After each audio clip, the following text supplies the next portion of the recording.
नमस्कार मित्रांनो, आज मी कोल्हापूर जिल्ह्यातील अतिशय सुंदर आणि ऐतिहासिक असा आजरा येथील रामतीर्थ या ठिकाणी भेट दिली आहे।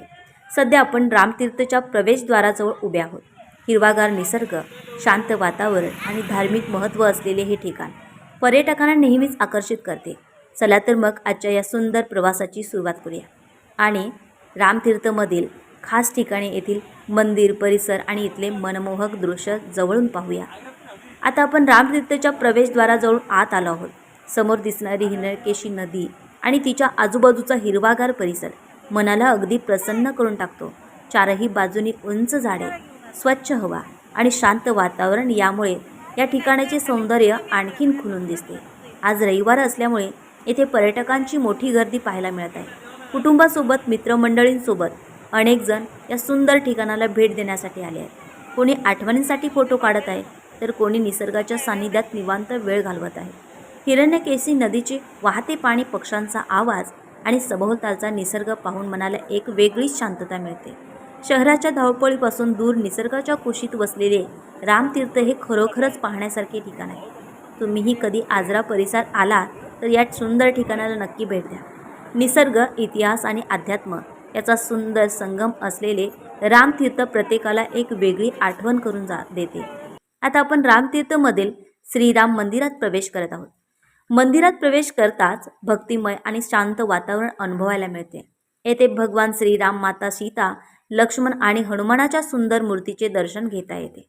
मंदिराच्या परिसरात रामायणाशी संबंधित अनेक सुंदर चित्र आणि फोटो लावलेले आहेत। रविवार असल्यामुळे येथे भाविक आणि पर्यटकांची मोठी गर्दी पाहायला मिळत आहे। प्रत्येक जण दर्शन घेत आहे। दर्शन घेतल्यानंतर आम्ही काही वेळ मंदिरात बसून शांतपणे नामस्मरण केले। मंदिरातील प्रसन्न वातावरण आणि भक्तिमय भावना मनाला एक वेगळी शांतता देऊन जाते। रामतीर्थच्या या सुंदर परिसरात पुढे जात असताना सर्वप्रथम नजरेत पडते ती स्वामी विवेकानंदांची प्रभावी मूर्ती। निसर्गाच्या सानिध्यात उभी असलेली ही मूर्ती आपल्याला आध्यात्मिक विचार आणि सकारात्मकतेचा संदेश देताना दिसते आणि त्यामागे असलेली भगवान शंकराची भव्य मूर्ती या परिसराचे सौंदर्य आणखीन खुलवते। उंचावरून संपूर्ण परिसराकडे पाहणारी ही मूर्ती प्रत्येक पर्यटकाला काही क्षण थांबून तिच्याकडे पाहायला भाग पाडते। महादेवांच्या मूर्तीच्या शेजारीच हनुमानाचे छोटेसे मंदिर आहे। निसर्गाच्या कुशीत वसलेले हे ठिकाण मनाला एक वेगळीच प्रसन्नता आणि समाधान देऊन जाते। हनुमान मंदिराच्या पुढे काही पायऱ्या चढल्यानंतर शांत आणि निसर्गरम्य वातावरणात गुरुदेव दत्तांचे मंदिर दिसते। मंदिराच्या परिसरात काही दगड ठेवलेले आहेत। स्थानिक लोकांच्या श्रद्धेनुसार त्यापैकी एक विशेष दगड 3 बोटांनी उचलून मनातील इच्छा व्यक्त केली तर ती पूर्ण होते असे मानले जाते। त्यामुळे येथे येणारे अनेक भाविक हा अनुभव घेण्याचा प्रयत्न करतात। मंदिरामध्ये प्रवेश केल्यानंतर गुरुदेव दत्तांची प्रतिमा पाहायला मिळते। त्यांच्या समोर शिवलिंगासारखी एक पवित्र रचना आहे, जी या ठिकाणाच्या आध्यात्मिकतेत आणखीन भर घालते। शांत वातावरण, भक्ती आणि श्रद्धेने भरलेले हे मंदिर मनाला एक वेगळाच अनुभव देऊन जाते। गुरुदेव दत्तांचे मंदिर पाहिल्यानंतर आम्ही थोडे पुढे चालत गेलो आणि समोर दिसली हिरण्यकेशी नदी।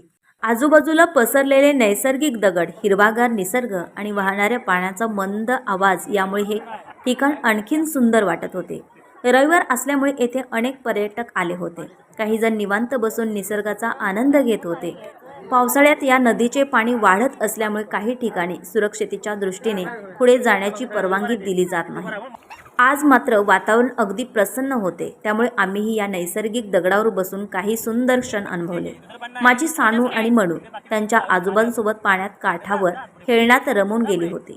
निसर्गाच्या सानिध्यात घालवलेला हा निवांत वेळ मनाला खूप आनंद देऊन गेला। हिरण्यकेशी नदीच्या सुंदर परिसरात काही वेळ घालवल्यानंतर आम्ही परतीच्या वाटेला लागलो। सानू आणि मनू पाण्यात खेळून अगदी भिजून गेल्या होत्या।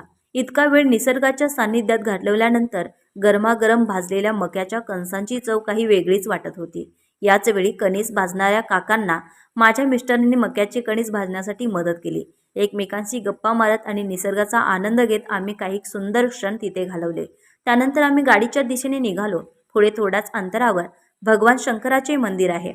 मंदिरासमोर नंदी महाराजांची मूर्ती आहे। असे सांगितले जाते की पूर्वी ही मूर्ती खूप छोटी होती, पण कालांतराने ती मोठी होत गेली। येथे येणारे अनेक भाविक नंदी महाराजांच्या कानात आपल्या मनातील इच्छा आणि अडचणी सांगतात। नंदी महाराज भक्तांच्या भावना भगवान शंकरापर्यंत पोहोचतात. आजचा आमचा रामतीर्थचा हा सुंदर प्रवास इथेच संपतो. निसर्ग, श्रद्धा आणि शांततेत भरलेल्या या ठिकाणी एक दिवस कसा गेला हे समजलंच नाही. हिरण्यकेशी नदी, मंदिराचा परिसर आणि कुटुंबासोबत घालवलेले हे सुंदर क्षण कायम आठवणीत राहतील. तुम्हीही आजरा परिसरात आलात तर रामतीर्थला नक्की भेट द्या. हा व्हिडिओ तुम्हाला आवडला असेल तर लाईक, शेअर आणि चॅनलला सबस्क्राईब करायला विसरू नका. पुन्हा भेटू एका नवीन ठिकाणासोबत. तोपर्यंत धन्यवाद.